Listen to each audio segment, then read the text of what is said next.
The most powerful families in the inner circle would be the Jiang and Tang families. The Shen and Fu families were slightly less powerful. Compared to them, the Jiang family was especially powerful. They were well connected in the capital city. Old Master Jiang was a powerful figure in Rao City when he was younger, but his health deteriorated when he aged. He moved to the capital to rest 10 years ago and seldom came back. Hence, even though everyone had heard of him, no one had really seen him in person. Old Master Jiang saw them and replied loudly, "I'm back to see my granddaughter." Granddaughter, Tang Wei asked as she turned towards Chao Nian, who was pushing Old Master Jiang's wheelchair. She was pretty. "She's so beautiful." Tang Wei wasn't exaggerating. The Jiang family was well known for their good looks, but this lady was exceptionally good-looking. Old Master Jiang chuckled. "Ha ha, appearance is not everything." Even though he appeared humble, everyone could tell how proud he was. He introduced Chao Nian. "Nian Nian, this is Grandma Tang." Chao Nian greeted obediently. "Grandma Tang." Tang Wei immediately removed her bracelet and gave it to her. She then said apologetically, "What a good girl.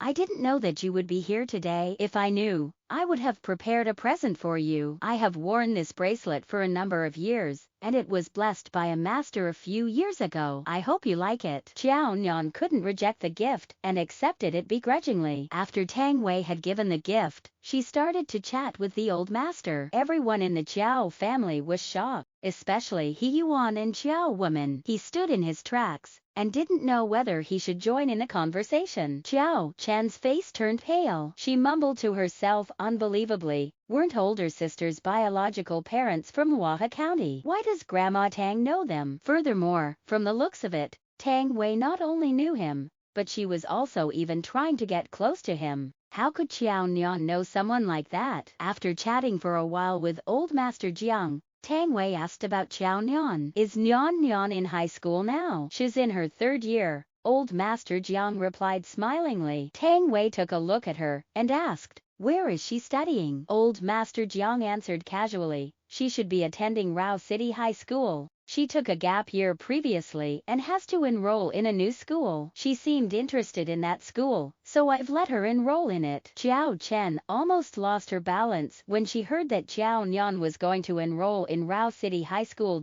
Rao City High School. Chao Nian was going to enroll in Rao City High School. The family had to put in so much effort for her to be granted a place in that school, but Chao Nian could get in effortlessly. This contrast shocked her even more. She didn't pay attention to what Tang Wei said after that. It was only after Chao Nian left with Old Master Jiang that she regained her composure. She then heard her grandma asking Grandma Tang and Auntie Tang, "Who was that old master just now?" Tang Wei wasn't aware of their relationship with Chao Nian and replied casually, "Oh, are you asking about Old Master Jiang?" "Just an old friend." He Yuan was puzzled. "What old friend? This is the first time I heard you speak about him. He isn't really high profile." Even though Tang Wei was close to He Yuan, the Chiao family wasn't a part of the upper echelon of Rao City. Furthermore, with Old Master Jiang's connections, she couldn't let them know about his identity. She then answered smilingly, "Old Master Jiang is technically my teacher." She loved traditional paintings, and Old Master Jiang was a grand master at it. She had asked him for help a few times in the past. Hence, he was technically her teacher. Oh, He Yuan understood. Chao Nian's family was from Waha County. He must have been a famous teacher. She was aware that her good friend was a huge fan of traditional painting. Considering his age, he must have been quite good at it. It should be like those hidden masters in the rural places like in the television dramas. It was a pity that he wasn't someone famous. "I've heard that he lost his granddaughter a while back and couldn't find her. I can't believe that he managed to find her in the end. He must be doting on her after losing her for so long. That girl is so lucky. I heard that he found information about her through the internet. She posted that she was mistreated in the family that adopted her. The family must be regretting it now." The Chiao family couldn't speak a word. Chao woman was embarrassed as he initially thought that Chao Nian came to ask him for money. He didn't dare to speak a word. He Yuan looked at Chao Nian coldly and said, "He's just a teacher. What's there to be regretful about?" "Teacher, did she misunderstand something?" Tang Wei didn't correct her as Chao Nian was long gone. Outside waterside loft, the Jiang's family car had arrived. Xiao Nian's cell phone was vibrating as she walked out of the building. She took a look at it, and then stopped in her tracks. Nian Nian, what's wrong? Old Master Jiang took note of her every move, and asked in concern the moment she stopped. Did you forget something? No, the thing she wanted wasn't here. It was somewhere else. Xiao Nian put her cell phone back in her pocket, and then looked up at him. Grandpa, I'd like to head somewhere later. Old Master Jiang had just reunited with her, and couldn't wait to give her all that she wanted. He didn't even need to consider her request. Where are you heading? I'll get your brother to send you there. Jiang Xian seemed slightly displeased. Grandpa,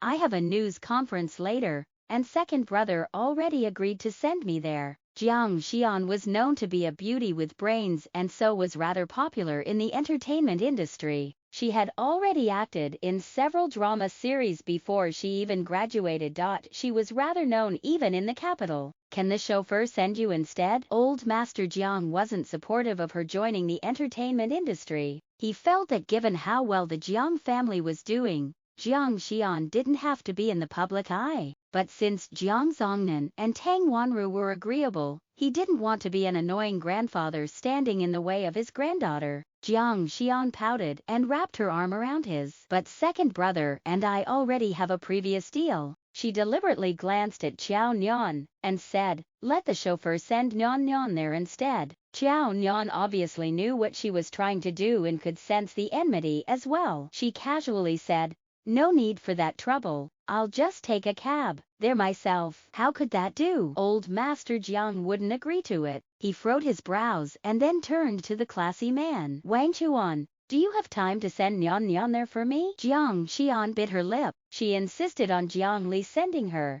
but that wasn't because she really wanted his company. She intended to spend more time with Ya Wangchuan. If Ya Wangchuan drove Xiao Nian instead, then there was no point in her request. She tried to maintain her expression as she said, Grandpa, brother Wangchuan is so busy. How could he possibly have the time? Let second brother send her instead. I'll take a cab. Didn't you say that you had a deal with your second brother? Old Master Jiang then turned towards the young man and asked, Wangchuan, do you have the time? He meant that it was all right if he didn't. Ya Wangchuan glanced at the girl beside him replying to a message on her cell phone. He then took the keys from Jiang Li and said politely to Old Master Jiang, I'm free. I'll send her. Jiang Xian's expression turned a little awful. She tried to force a smile while suggesting, Brother Wangchuan, you've just returned from another city. You must be exhausted. Let second brother do it instead. Tang Wanru knew what her daughter was thinking. Ya Wangchuan was such a good catch, anyone would want him as a son-in-law. She finally said something. That's right, Wangchuan, let Jiang Li drive her instead. Jiang Li didn't catch the subtext. He patted Ya Wangchuan on the shoulder and whispered, you haven't slept well in 3 days. You should get some rest. I'll drive Nian Nian. No need for that. She's with me. I'll send her. Jiang Li was speechless. Ya Wangchuan got the keys and went straight to Xiao Nian. He sounded rather gentle as he asked, where are you heading? Xiao Nian hated causing trouble for people, especially when it required her to interact with them. She noticed Jiang Xian's and Tang Wanru's anger. She quickly looked away and then turned towards Ya Wangchuan. Her head started to hurt again. Jiang Li's friend was such a hassle. She put her cell phone back in her pocket and tried her best not to make eye contact with the Jiang family members. Jiangnan View Road,